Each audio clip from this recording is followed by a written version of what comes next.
Hey guys, today is the day of release of all the 5090 performance video that came out, and I would like to talk about it a little bit while I'm doing this water cooling prep. I suppose I'm not actually making a super interesting video. I just kind of want to work on this while I'm talking about what all the video I watched. I probably spent like close to 3 hours watch, J2 Sense, Gamers Nexus, Linus Tech Notice. Wow, there's a whole lot of them, to be honest. And there is a simple conclusion. It's basically that if you already have a 4090 and you don't care about that extra 25% performance increase, don't buy the 5090. And to be honest, I kind of don't want to buy it either, but I sold my 4090 just in preparation of getting the 5090. So I have prepped for this for a while, and I really want to get a 5090. And the the Founders Edition 5090, to me, it is a very good air cooling card, but it has its challenges to be water cooled. And let me explain. Okay, first I'm going to start actually cleaning up some of these stuff here.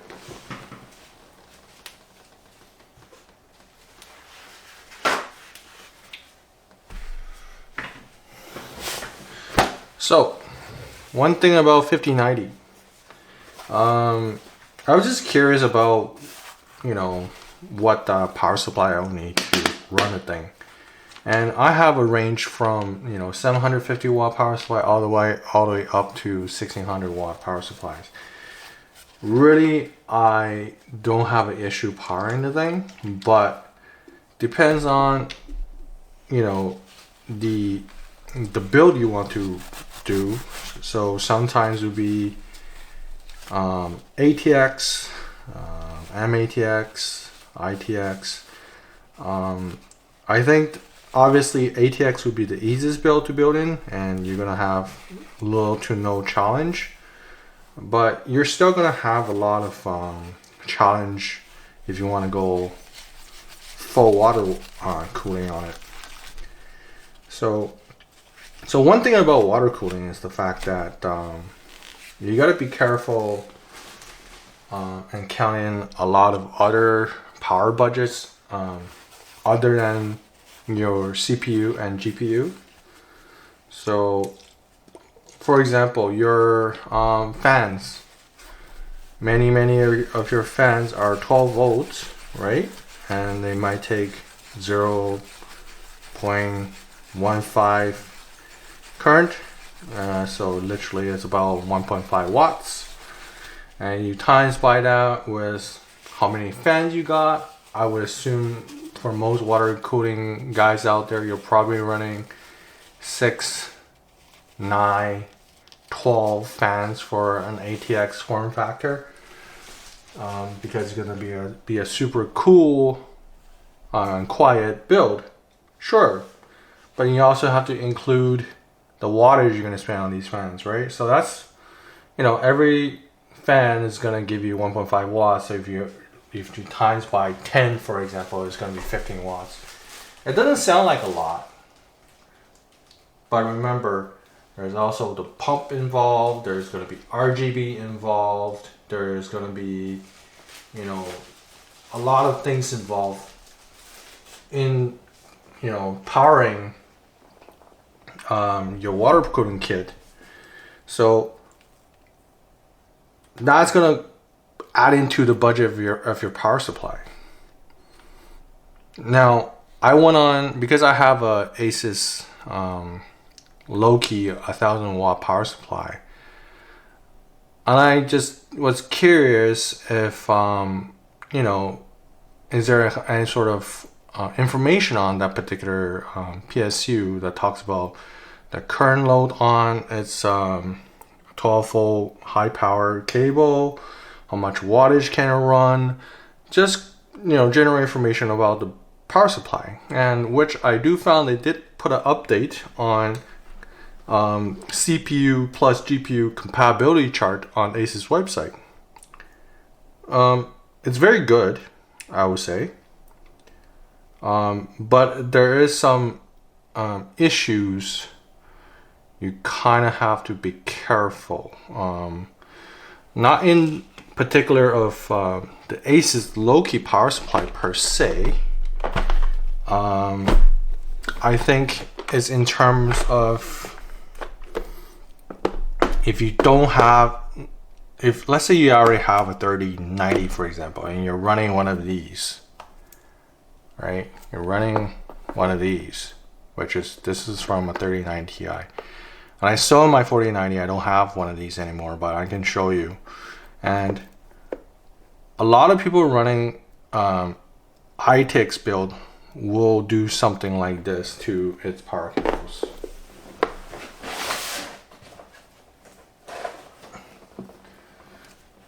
So normally, this is from one of the broken kit I got from Amazon Return, which is fine.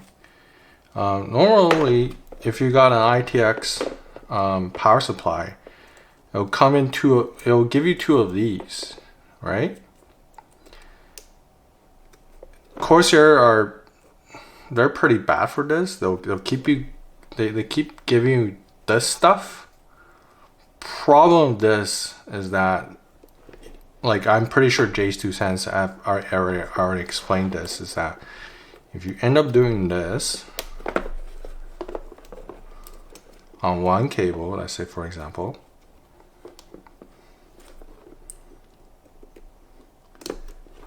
and then if you take another one of these, you go like, oh yeah, I'm gonna just put in, use two of these and plug it together.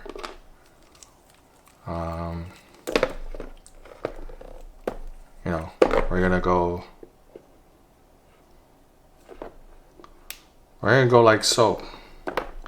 And imagine there's a fourth leg on this. You're gonna plug into that. In my opinion, that's actually very bad, especially for the 5090, because what's gonna happen is that, I believe, as far as I recall, single one of these cable, split or not, is capable of doing about 325 watts or something like that. And technically, if you use two of these, you should be able to power it. But the problem with that is the I think 375 watt is the absolute limit for these cables. And if you're running the 80% rule on these cables, about 325 or something like that. I need to put that in the calculator. But with that said, this is running the limit of these two cables if you're actually daisy chaining it like that. So normally what you recommend is that you want to get 4 of these individual cables,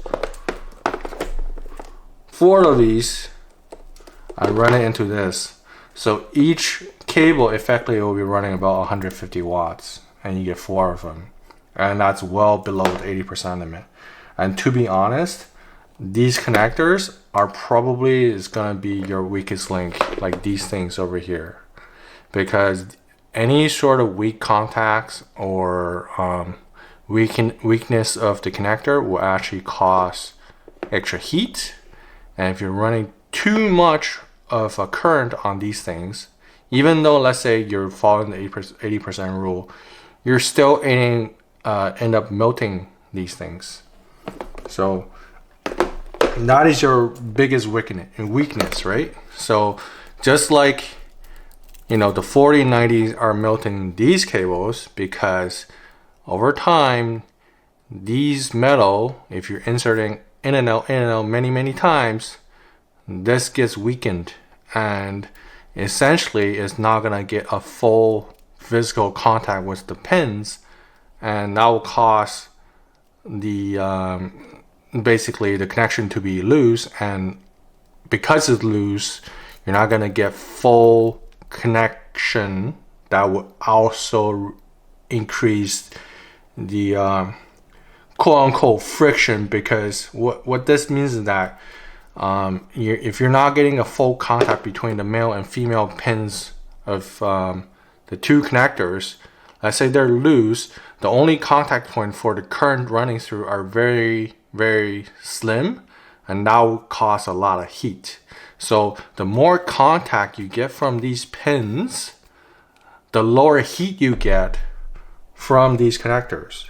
So a lot of these times are not the cable that's gonna get burned, it's these connectors. And obviously if you got cable fatigue, let's say you move this cable a lot, and eventually the metallurgy gets soft and it gets thin, and that will also produce heat. So to prevent these things burning up, obviously your better bet is use 4 of these, not 2, 4. So that is my thought on the 1590 power issue. And I'm trying to build my build on an ITX form factor, and another problem with the Founder Edition is the fact that how it's designed. Now obviously you have seen its default configuration where you need to have the extra slot for space issue, and I have cases here that's back in the day was very good. I have a submeasure-licious case, and I also have a Q58 case from Lee & Lee that I wanted to build my 5090 rig in it with fully water cooled. But from all the power budgets that's required, and all the requirement for this particular setup, I need to have a 100-watt limit on my water cooling kit, like I mentioned before. I need to add in another 150 watt to maybe 175 watt for the CPU. That give you almost towards 300 watts, and the rest of it are for either the motherboard and the rest of it for the GPU. So if you got 1,000-watt power supply, you're running super thin on the limits of that power supply can run. Obviously, if you get a very, very good power supply, like I mentioned, the Asus low-key power supply,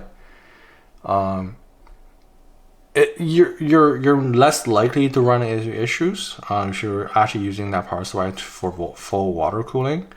But another problem is the fact that if you go to a ITX build, you cannot go budget with the case unless you're willing to sacrifice a lot of options out there. So I have I have quickly look up PC part picker for what cases are under, let's say, $200 to ITX cases out there, and I can't find any of the cases that actually give you much of option. So let me show you what I'm looking at.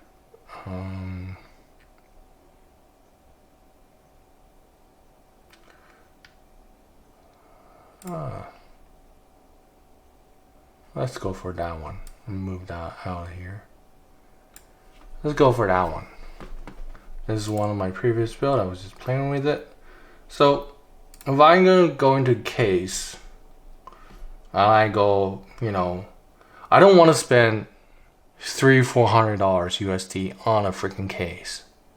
That is so stupid. And honestly, I don't think anybody should unless they have money laying around.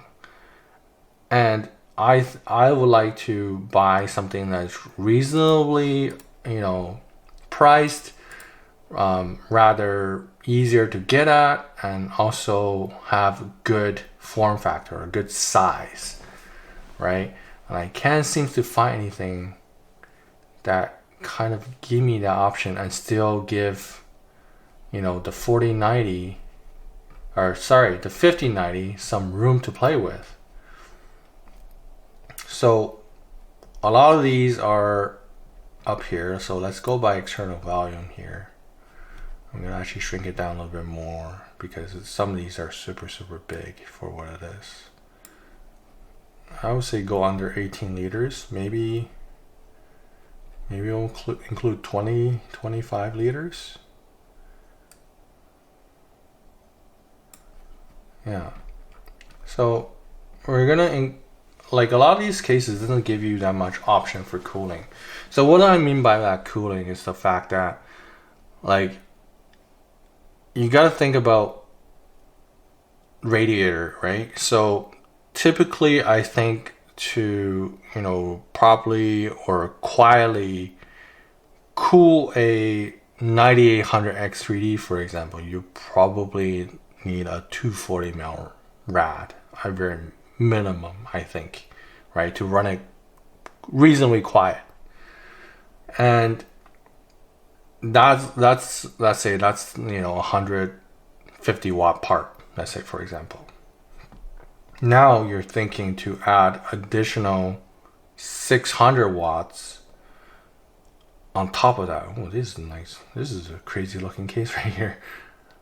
Anyways, you're gonna need to add extra, you know, radiator support, right? So one of my favorite ITX builder out there is Optimum Tech, or Optimum.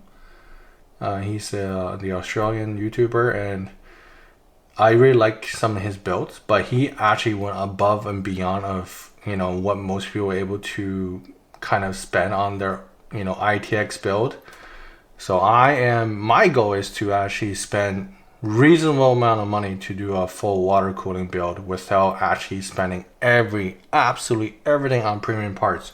So as you can tell, I got some expensive parts and I have some budget parts. So for example, these quick fittings are from Barrel K. I have this you know, AM4 AM5 water block from Barrel. I don't know how well they perform on you know, the newer generation AMD processors, but I know they perform quite well on, you know, likes of 5900X, 5950X. So I wanted to give it a try to see how well it does. I haven't actually compared it to all my Thermalright coolers I got, which I will also gonna make a little video about why I like Thermalright so much. But anyways, continue with the topic of finding an ITX build for the 5090. It is very hard to find multiple RAT support on a 5090 that you can put a lot of radiators on. So the NR200, I know you can modify to fit a 240 on the top and a 240 on the bottom, which I've done before on my wife's build, but then I end up you know, ditched that setup because I wanted to upgrade her PC.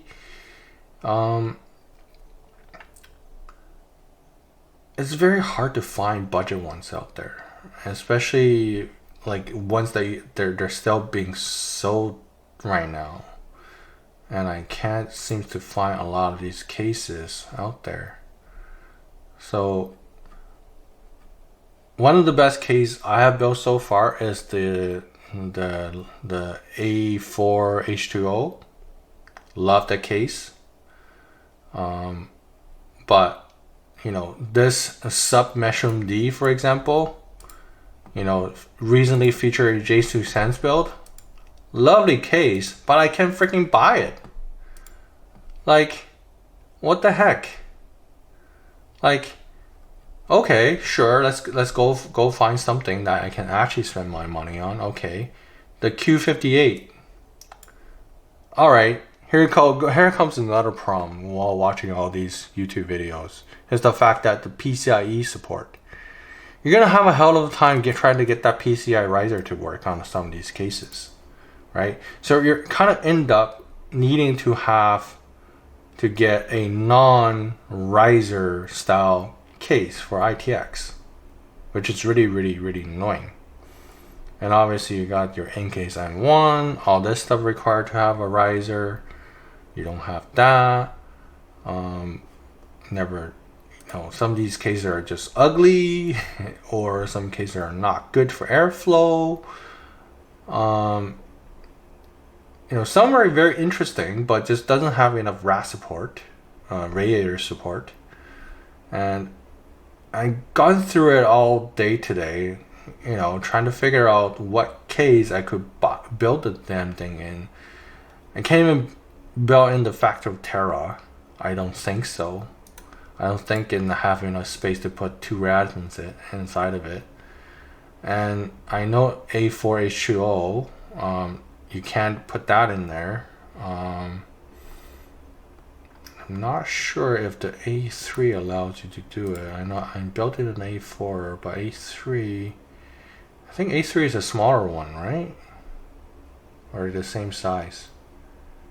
Can't remember. But really, there's not many choices. And to be frank, honestly, like Cooler Master is probably the only case I'm probably gonna give it another try to do a budget full water cooled ITX build in it. Because really, there's no other choice. So that's one other thing I'm really concerned of. It's you got the factor of Terra. I mean, nice case, but like they're not even that cheap anymore. You can't, and it doesn't seem like you're gonna get much of airflow out of this thing. You probably able to put 2 rad into this. Yeah, you have to really try very, very hard. And you probably can. Yeah, you can. Yeah, you could probably put 2 rad in here. Two on top, 2 on the bottom. If you put the GPU, lift up like this. Honestly, I'm just kind of shopping around for now. I don't have a case right now I can use to do a 2 rad build. This is unfortunate. And plus the likes of the riser cable issue too, right? So this, like, I'm stuck in a tough place, right? Where, yeah, it's almost like the initial launch of, the 30 series, where you have to go into BIOS and make sure your PCIe is running in Gen 3 instead of Gen 4. This is gonna run into the same issue. You gotta go into your BIOS, make sure it runs in Gen 4 instead of Gen 5 to make sure it works. I think that's probably the only workaround. I think this might be, like, it doesn't seem to be like giving you much of airflow for this particular build anyways. So I'll have to do a little bit more research on this. But those are my concern, right? So let's come back to what the heck I'm doing. So what I'm doing today is actually try to get my external rad to work. And I got fittings. Most of these, I got some old EK fitting here. They're kind of crusty and old.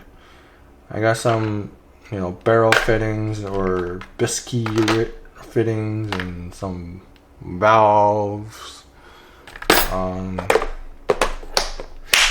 Yeah, I have some hardline tubing stuff like this, which I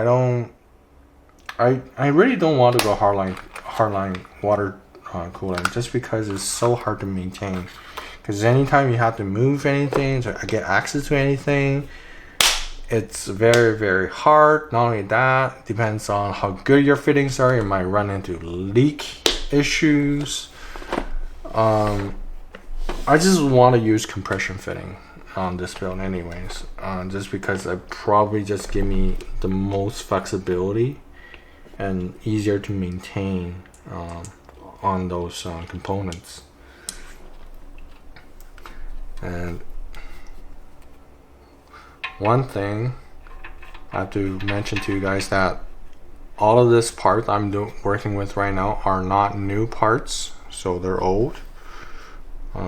Just because for a bare time I give up on water cooling, because you know, air cooling is so much quieter, so much better. But then, you know, you try to, you know, put the freaking 4090 or a 5090 now, try to put that into an ITX build. It doesn't happen. It's not gonna happen. It's gonna be a pain in the bum. So for now, at least for this video, I'm gonna put all the fans in here. So previously, or did I show you? Is that video posted? Yeah, it's probably. I was washing the fans and I ended up taking all my old fans and start washing it. So on that video, I only wash about 3 of them, but I have this much more I washed. So yeah, and mind you, some of these things, you know, I used to have a little sticky here. So one trick up to my sleeve is that if you got anything that's sticky, including, you know, on a car, a tree sap or glue or any sort of adhesive stuff, if you just get some isopropyl alcohol and just start working on it, it's gonna come off like a charm. This is almost like a, you don't need to get Google on or anything crazy. You don't need to get like anything crazy. Like rubbing alcohol is by far the best for getting a lot of these sticky stuff off, and it's so easy to get at, and it's so easy to clean because it just dries right out. Look at this, and it comes right apart. Obviously you have to use a little bit of rubber, you know, elbow grease to get these things off.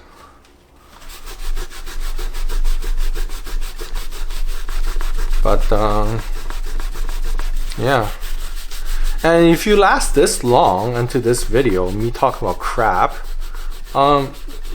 maybe consider subscribe for the channel and just hear me talk, and maybe continue to watch some of my, I would say this will be more like a vlog, but without me showing my face. You know, me talking about stuff.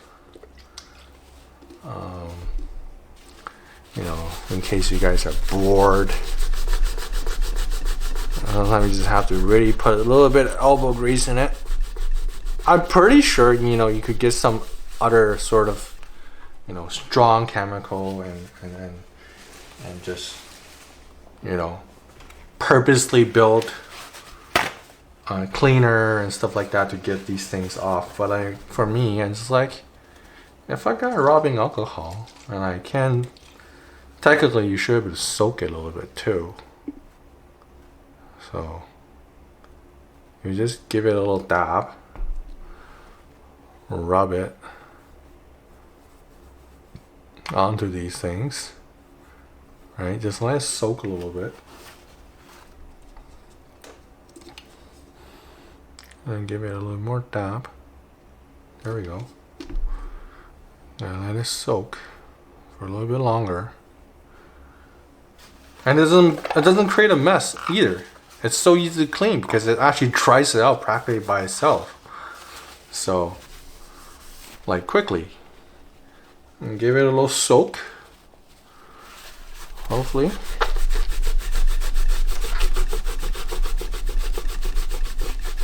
And come off.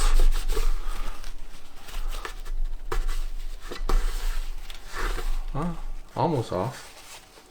And give it a little more soak.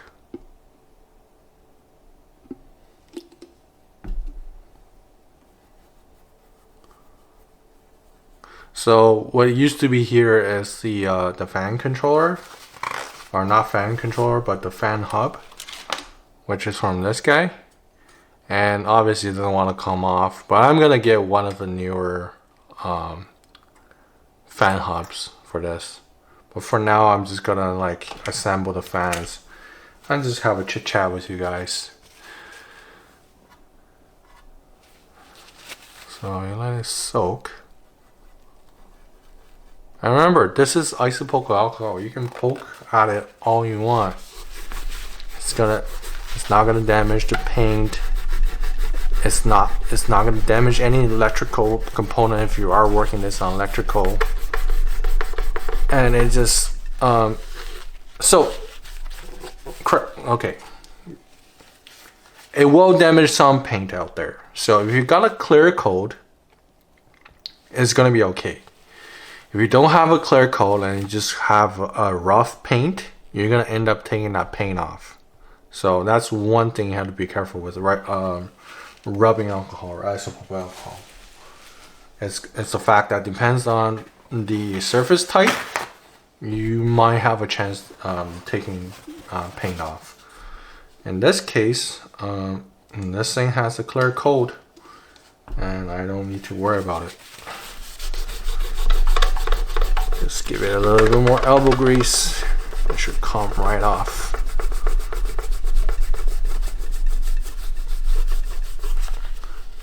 So you know how you buy something and then you rip off the sticker and all of a sudden that sticker leaves a residue. Oh wow, that's just get a little bit of isopropyl alcohol. Got it.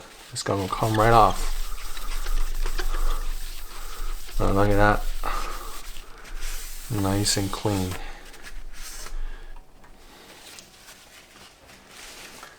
So today we're gonna just assemble all the fans that I have here. Let me grab the screws for these. I'm gonna pause this chat for a sec. I'll be right back. All right, I got all my fan grills and I got all the screws. I don't know what you guys want to call this, but this is definitely more like a vlog, I suppose. I don't know if you guys are interested in all this stuff. I know most content creator for computer stuff doesn't do this. I know car guys do this. Running a log of their progress of a particular project.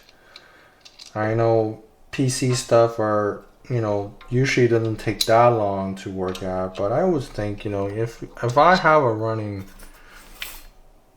project, I kind of wanted to show you guys my progress, and maybe you guys will like it, maybe you guys will hate it.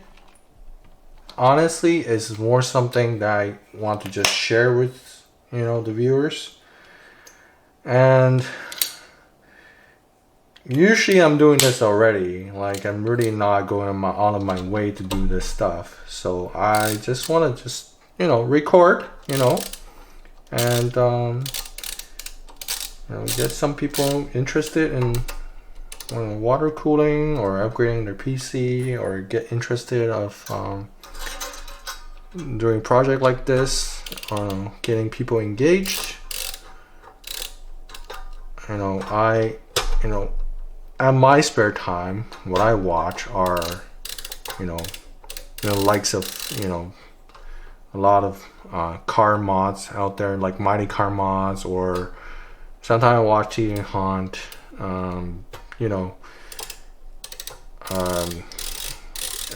Daily Exotic and those guys working on, crazy cars. you know, just you know, it's just like part of the entertaining per se. It's for me, I'm very engaged of what they do every day. I think maybe some of you guys will get engaged with what I do every day and what my, you know, interests are, or what I'm working on today or working on tomorrow. You know, the mistakes I make along the way, the stupid things I say along the way. Yeah, just you know, maybe somebody's younger, you know, in their early 20s, really want to get into, you know, PC building, or even, you know, teens out there wanting to get into PC building. You know, a lot of channels out there have gotten so big nowadays that a lot of things aren't exactly recorded in detail anymore of how things are built, and you have to go back and look at some of these channels older videos to kind of learn about some of the stuff they have done before, which I learned most of my information for water cooling from Jay's 2 Cents and Linus Tech back in the day when I were doing, you know, the whole room water cooling stuff. Even today, they're still doing that swimming pool cooling stuff. Interesting, but I don't have the money to do that. You know, like I want to be approached to people where, you know, get them to be interested in stuff that they can actually afford or actually, you know, do themselves. I think that's more practical of showing my video. I don't want to make all my videos to have I wouldn't say too much entertaining value, just I want to be down to earth of what I make.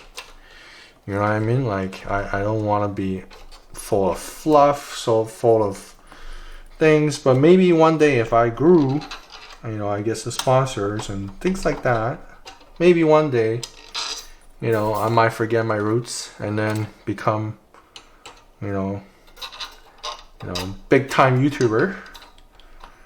But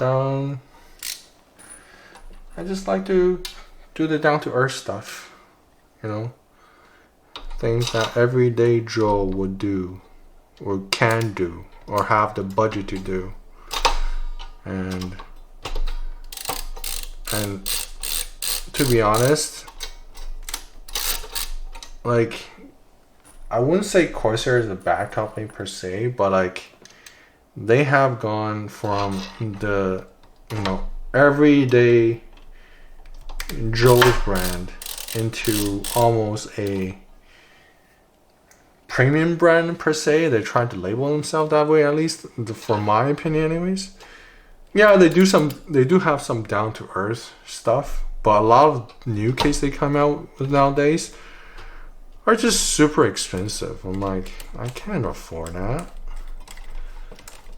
Like one of their what's one of their newer cases, the 4000D or something, like $400 MSRP or something like that. I can't remember. But for me, it's like, okay, back in the day I bought this rad for like maybe 150 American, like 200 Canadian.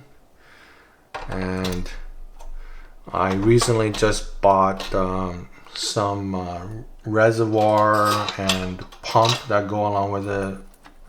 You know, that's another 200 bucks Canadian, which is about 150 American or USD dollars. I also bought like a little bit of 420 rad. I want to do a super quiet PC build where I am gonna build in a case I'm very interested to build in. But I haven't got a chance to go around to do it yet. So there's gonna be a lot of you know, everyday stuff like this coming out from my channel anyways. Oh no, this is gonna be an OCD moment. See how these things are curved differently? Oh no, I had to take this apart now.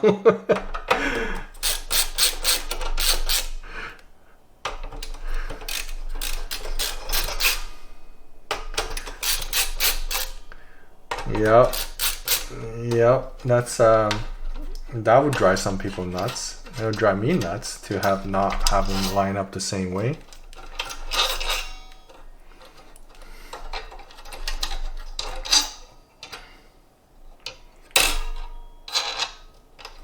And honestly, I haven't actually, after washing all these fans, I haven't never tested them.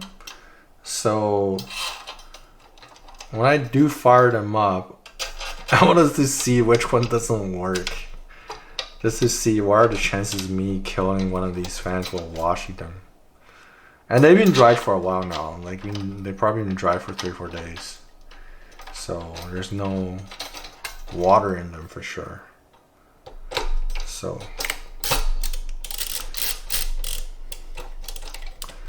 I don't know. I think I should start a sort of like a vlog series or something. You know, just so I can show you what I'm doing and just have a little bit of chit chat, talk about news, talk about things I watched today and things I learned today, and obviously avoid politics.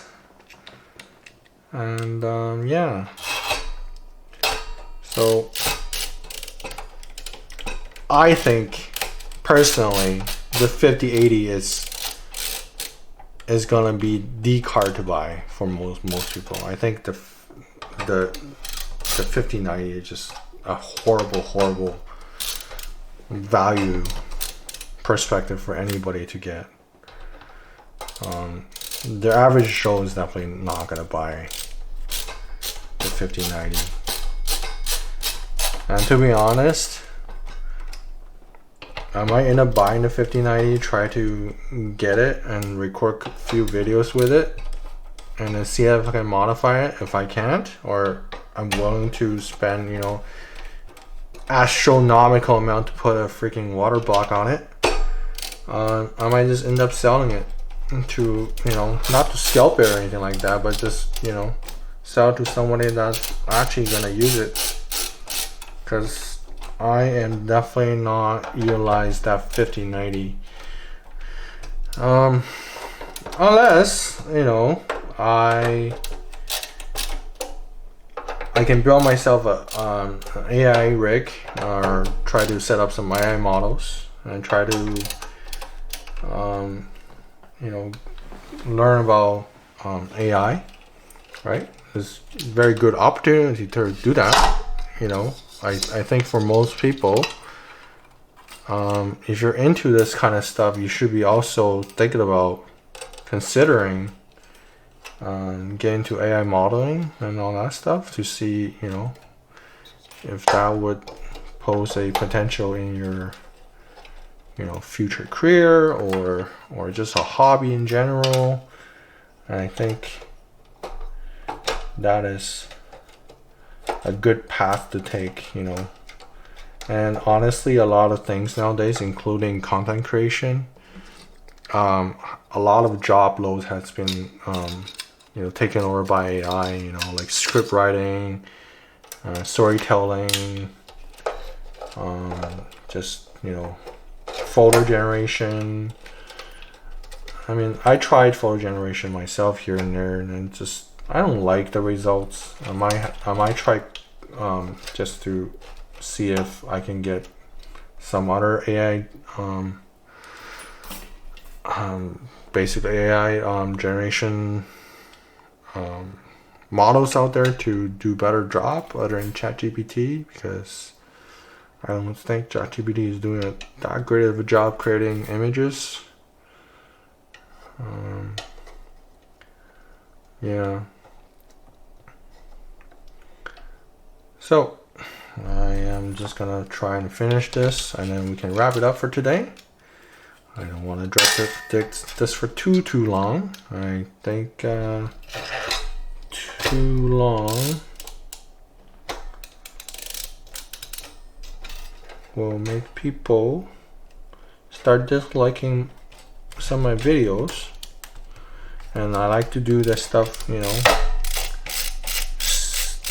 in stages, so you guys can kind of see exactly. I try to not to jump my videos also, so you guys can get to see some of my progressions.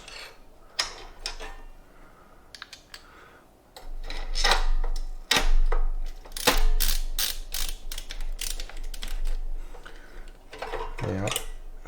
So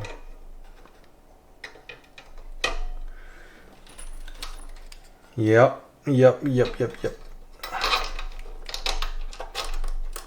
So what else we can talk about?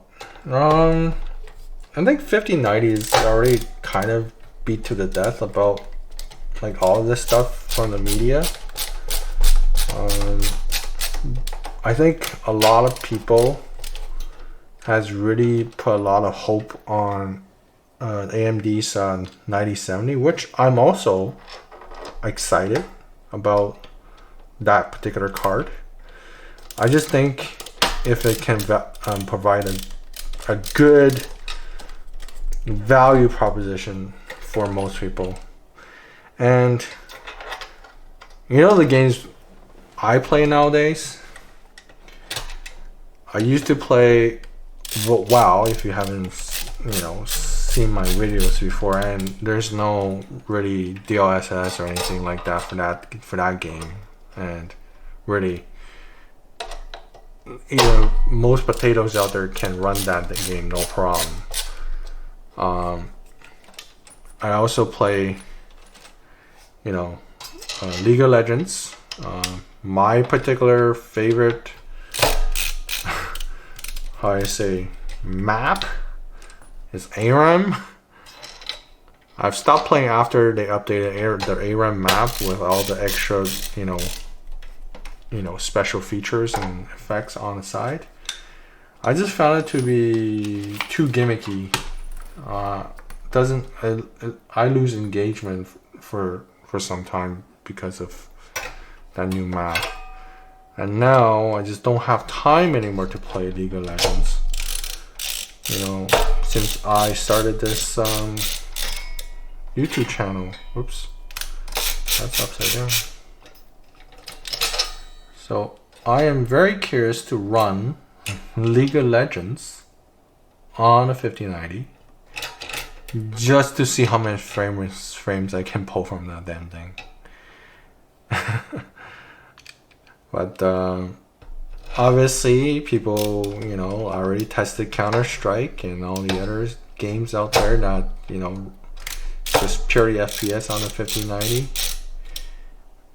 I used to be a Counter-Strike player and I grew out of it for some reason and just can never go back to it anymore because me being older and I have pretty bad motion sickness on it for some reason.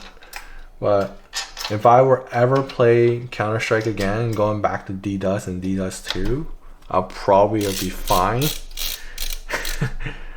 But yeah, I try to play a lot of modern shooters like Modern Warfare and Call of Duty.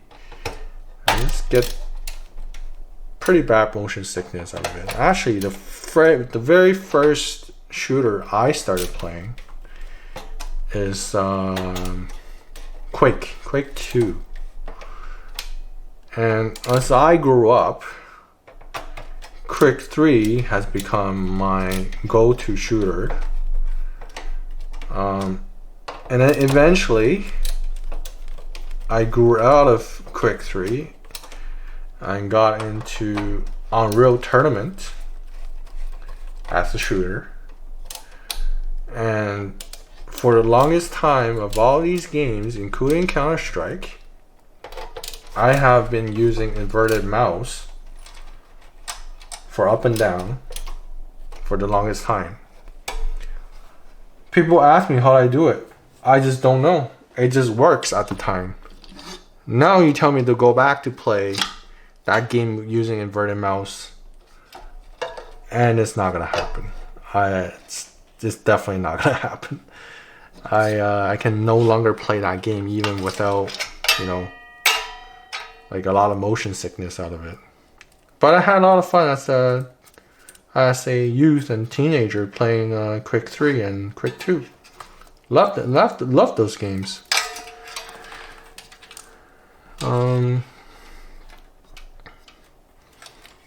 I think Quick back in the day just offers a lot of engagement time for a shooter, because I remember that game was you die, you spawn right away, and you don't have much of downtime. You just keep shooting. You just keep fighting, and kind of enjoyed that. Counter-Strike had got into, you know, more strategy style. You have to kind of cooperate as a team. There's no one-on-one or personal shooting. And Quick 3 also have teams, and you go on each side, you start like capture flag and do stuff like that. That was kind of cool. But yeah, I still remember playing Quick 3 on Voodoo 3 graphics card. Those are the times.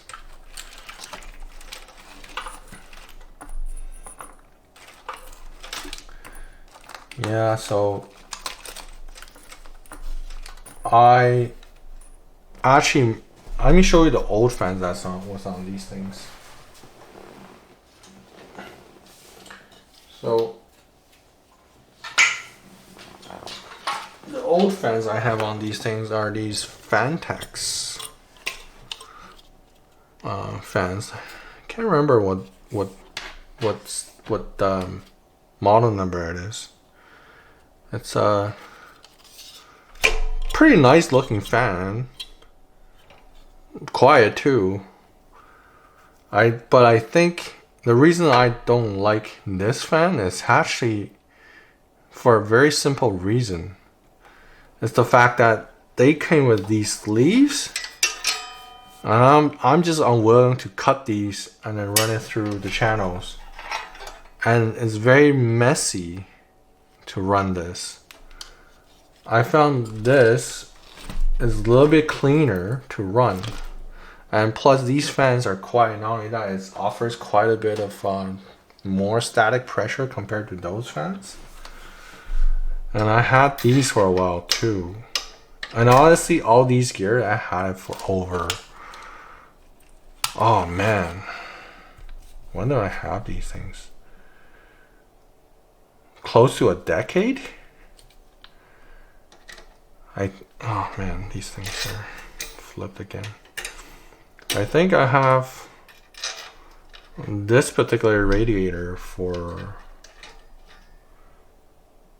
oh man, probably I got it at the launch of the 3080. Maybe even before that. Some of these fans, not these ones, but I think those Fantex ones, I got even before that.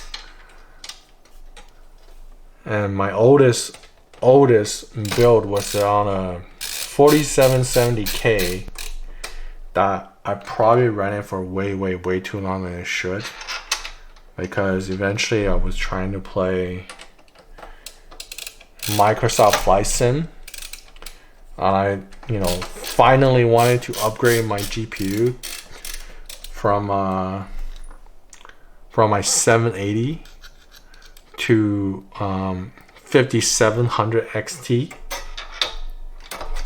and the damn thing, it just lags and lags and lags because of CPU bottleneck. And then that opens the cans of a worm for me to upgrade my PC. And yeah, But then again, during that time, like you maybe saw from one of the videos I posted from before, I have a 780 that's water cooled, so I have that thing water cooled for the longest time.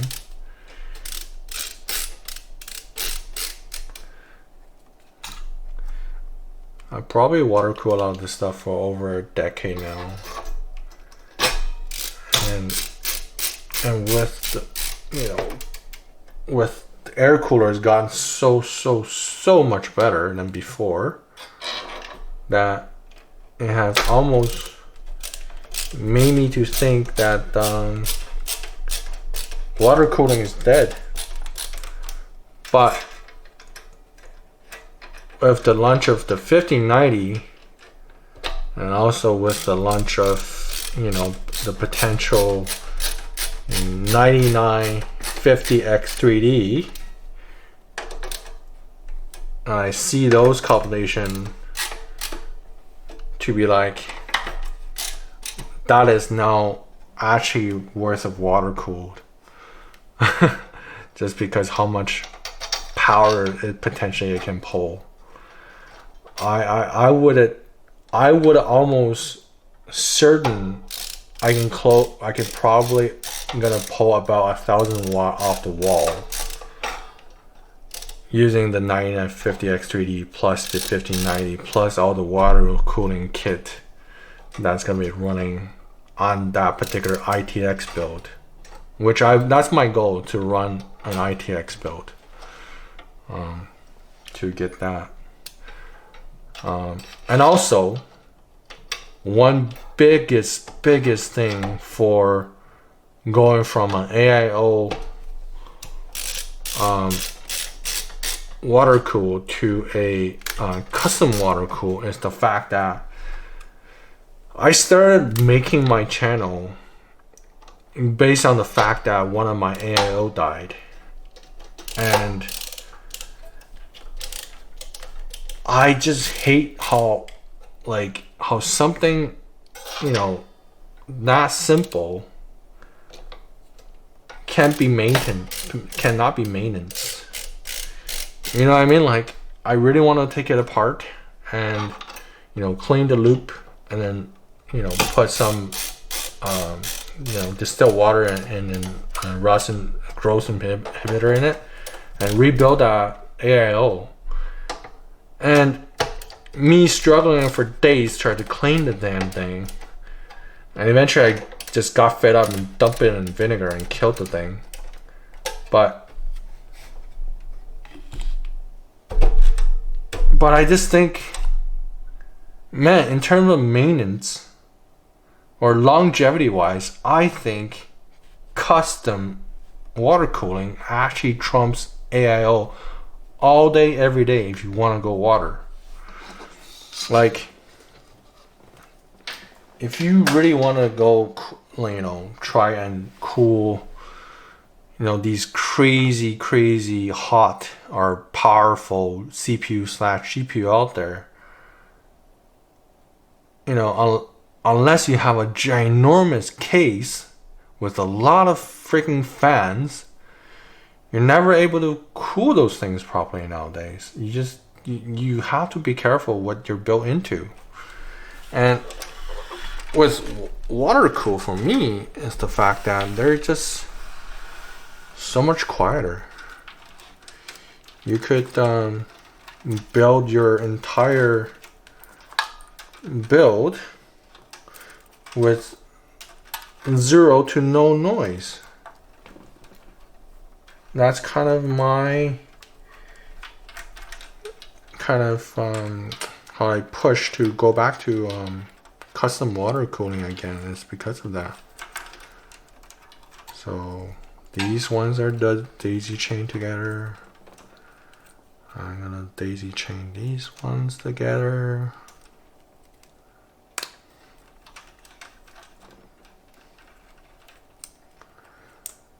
And I think I'm gonna post this tonight, and I do have other videos in the queue on YouTube to kind of for release. Since I'm already talking about, the 1590 stuff, I might as well make it current. And I spend like hours and hours today watching those videos, obviously during my lunchtime, and just, got home, during my breaks. I really want to learn about, how good are these 1590s. I have to come to a conclusion where I am kind of not excited about it anymore. I just don't think it's worth the money. So on top of this, I have these Noctua little fan controller. You could technically control the fan speed of your fans out here. Problem, I never actually got it to work. So remember these fans? They're always just consistently running at one speed. They don't speed up, which is fine. Like, this thing runs so well that I don't need to have this thing run at a full speed. It's just been like doing this, just chilling the entire time. And it was working totally fine. Now, the biggest concern for me is not the rad. It's the block. And I don't see any corrosion in there. Not to the likes of me open up the what is it? The Lian Gaulat 240AO. It was full of crud inside of it. This thing is clean. I don't need to open it.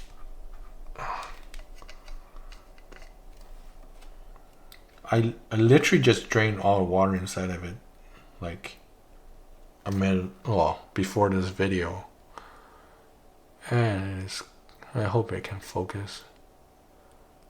And it's super clean inside of it. No corrosion, nothing. No gunk, no.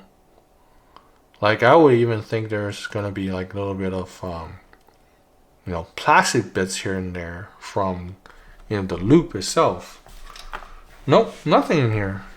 Looks super clean to me anyways. I'll probably just flush a few times, use distilled water, and just use it straight up. No clean, nothing. Don't need to. Yeah, I got fed up. I got really fed up with the AIO stuff. Just doesn't have that reliability at all. Anyways, I think I'm done for today of my talk and all my BS. And I hope you guys enjoy this video. And if you like it, comment it, give it a thumbs up. And if you really, really, really like it, subscribe for the channel and listen to me to mumble and talk about crap like this. See you next time. Bye.